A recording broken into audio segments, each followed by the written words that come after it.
Good morning, Bucknutters. Welcome to the Bucknuts Morning 5 here on Wednesday, February 17th, February 27th, 2019. I am Dave Biddle, very happy to be joined by the people's champ himself.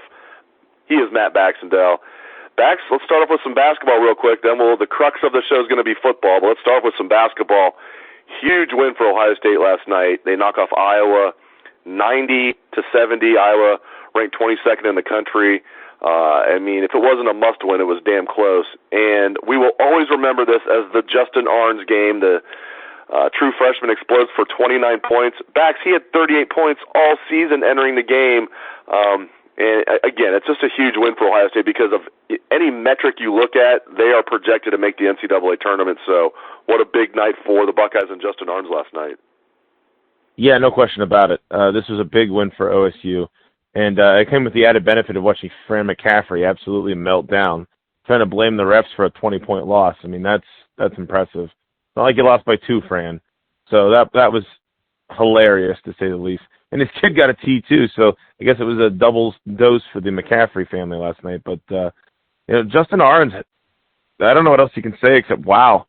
I hope he shoots that well the rest of the season. Maybe he's like the Brendan White of the basketball team where all of a sudden late in the season you let him play and the next thing you know, boom.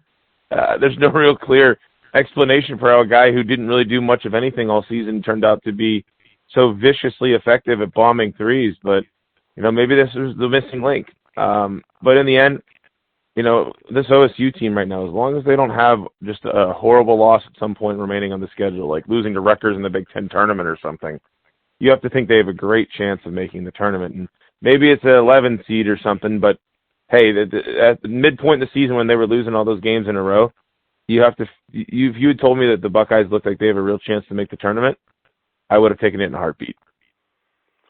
Yeah, if they win one of these next 3 games to close out the regular season and then win one game in the Big Ten tournament, I think if they get to 20 wins, they're in. So they were knocking at the door, which I thought they were NIT bound for the longest time, but they are knocking at the door to get in the big dance. All right, let's turn the page, talk some football.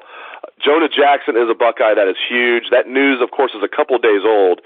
The Rutgers transfer, he can play guard, he can play center, will be eligible right away at Ohio State as a graduate transfer. You and I have not talked about this yet. It sounds to me like he's going to come right in and be the starting left guard. Huge get for Ryan Day. Huge get for Greg Stodrawa, who's taken a lot of flack, including from myself.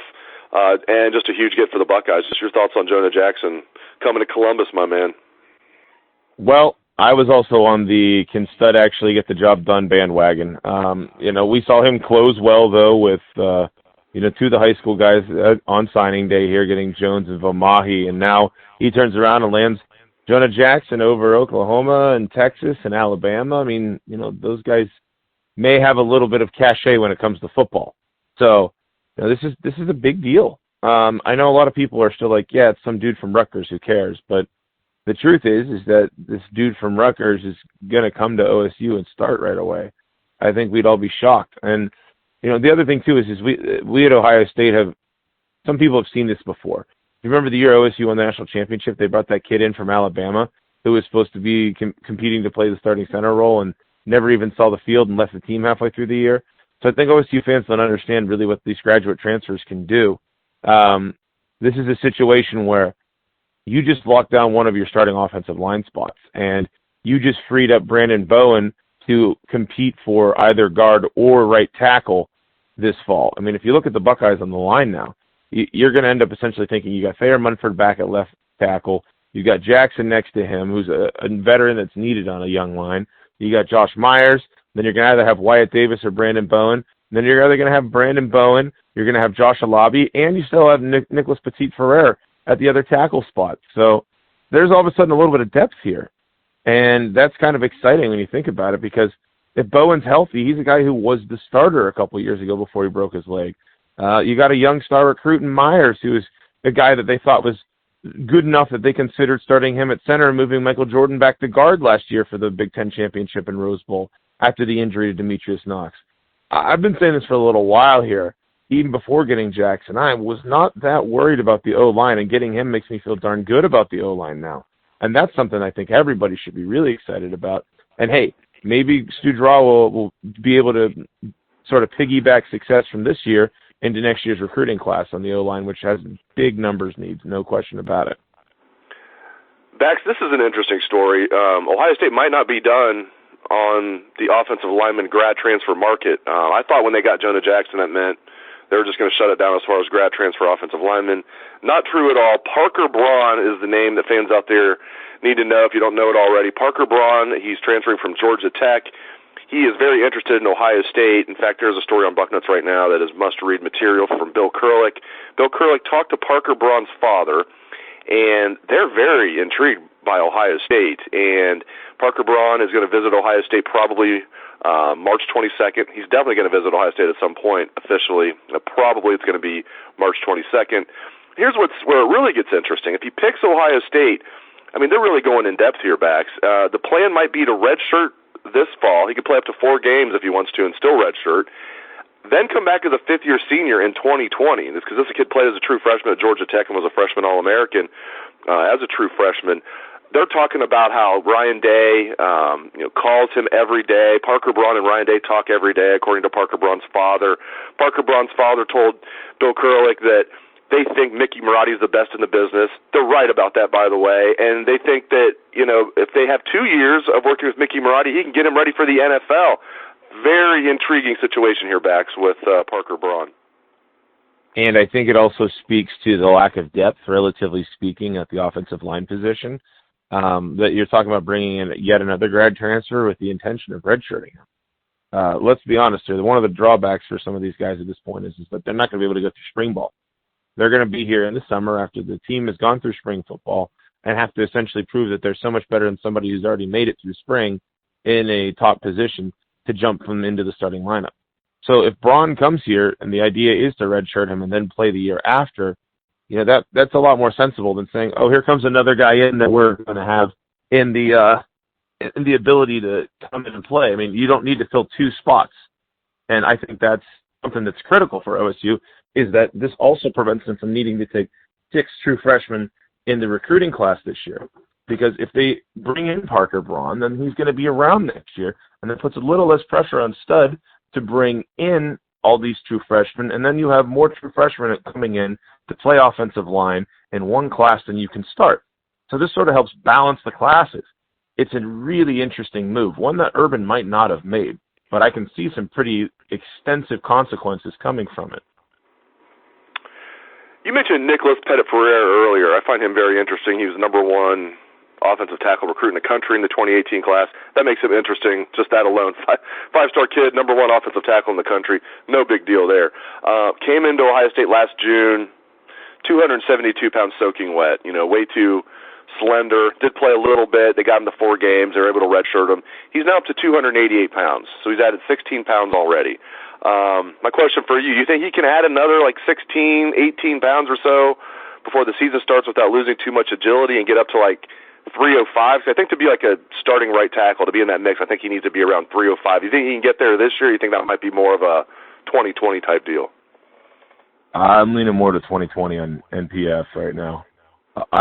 First of all, I was impressed with Josh Alabi when he played this year. Both times he came in, I went, wow, we're screwed, and then he played great. So I don't know if there's necessarily this need to push NPF onto the field when you have a Alabi this is his last year, and he was effective last year. You've got Thayer Munford at one of the tackle spots. And by the way, Brandon Bowen can play tackle and guard. So if NPF isn't big enough yet, then there's no reason to rush him out there. I mean, you've got him for 4 years. So I'm one of these people, 16 pounds is a lot to gain in a couple months. I expect the kid to still have his fast feet. You got to kind of go incremental in these things. And if anybody can do it, it's Mickey Marotti. But I don't think there's this rush to get him on the field. It's not like they're like, well, we have nobody else. Chuck him out there. It's not going to happen. Last topic, and this is a big one. Ohio State is currently 2 over the scholarship limit. They gave a scholarship to former walk-on offensive tackle Kevin Woidke, who will be a fifth-year senior. Obviously, C.J. Saunders is another kid that used to be a walk-on that's on scholarship. He was put on scholarship last year. I'm assuming they're going to keep those kids on scholarship. They earn those scholarships. They're not going to take them away from them. But they could be 3 over if they land the aforementioned Parker Braun. This means there's going to have to be some quote-unquote processing done. Some kids are going to have to sit down and they're going to have the talk, as I like to say, after spring ball. Or maybe they won't need to have the talk. Maybe they'll just see the writing on the wall. I hate to throw names out there, but I mean, some of them are just glaring to me. That I think I see some of these kids and I think they could play college football and be successful, but probably not here at Ohio State. So I'm going to throw some names out there. Tell me if you agree or disagree that they could be on transfer watch and maybe add some of your own. Like Jake Houseman. Jake Houseman is, he was a highly rated tight end coming out of high school. He's a good kid, and he's just buried on the depth chart. They've got a lot of quality tight ends on the team. You look at Rashad Berry. You look at Jeremy Ruckert. You look at Luke Farrell. I mean, he's the 4th-string tight end, and he's a 4th-year junior, so he might be time for him to look elsewhere. Jerron Cage, talented defensive tackle out of Cincinnati. He might be a kid that could start at a place like the University of Cincinnati Bearcats, but here he's buried on the depth chart at Ohio State at D-tackle. Gavin Cupp is the last one I want to throw out there. 4th-year junior. I mean, they're getting all these grad transfers. There's no talk at all from the coaches. Maybe things will change in the spring. There's been no talk at all from the coaches about, Gavin Cupp's in the mix. Those are 3 guys I wanted to throw out there that I put on transfer watch. Houseman, Cage, and Cupp. What do you think? Yeah, and like you said, it's something you don't really like to speculate on a ton because, these kids are here working their butts off for Ohio State. But when you're an upperclassman who's been passed by a freshman on the depth chart, the writing's on the wall. And I think Jake Houseman is the clearest example I can give of that because he was the first name you mentioned. He would have been the first name I mentioned. He's 4th on the depth chart. He's a very highly touted former recruit.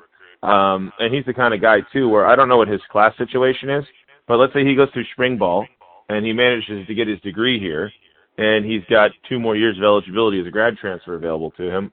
It'd be foolish for him not to go play somewhere.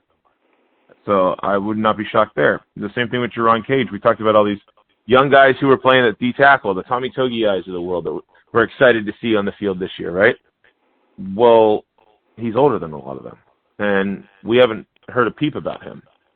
That's a problem, And then, of course, you've got Gavin Cupp, who infamously had a scholarship to Michigan State yanked a couple of years ago because he had the audacity to go to Friday Night Lights, and then OSU offered him, and it was this feel-good story. Well, right now, the guard position at OSU is they don't feel good about anybody on the roster if they're chasing after all these grad transfers. And now I feel like some of the guys on the roster are going to do fine, but I think the fact that they're chasing the grad transfers is because after the top 2 guys at guard right now, which would be Bowen and Wyatt Davis before Jonah Jackson, they don't really feel very good about the depth. And so if they don't feel good about the depth, that's directly focused at Gavin Cupp. And, here's the thing about offensive linemen. If they're not playing, they're not contributing whatsoever. I mean, what are they on, field goal block team maybe? I mean, that's about all you can do. And so unlike somebody who, maybe like Jake Houseman, who can be on special teams or help on coverage or whatever, or, when you have some cornerback who isn't on the field, but hey, guess what? He's covering kicks and all that other stuff. Gavin Cupp's literally a guy with a helmet on the sideline who isn't doing anything all season. And, when you're getting passed by younger guys again, like Wyatt Davis, then it tells you a little bit about what you need to know about how the staff feels about it. So I think all of them will go through spring ball first, and all of them will complete their spring semester at OSU.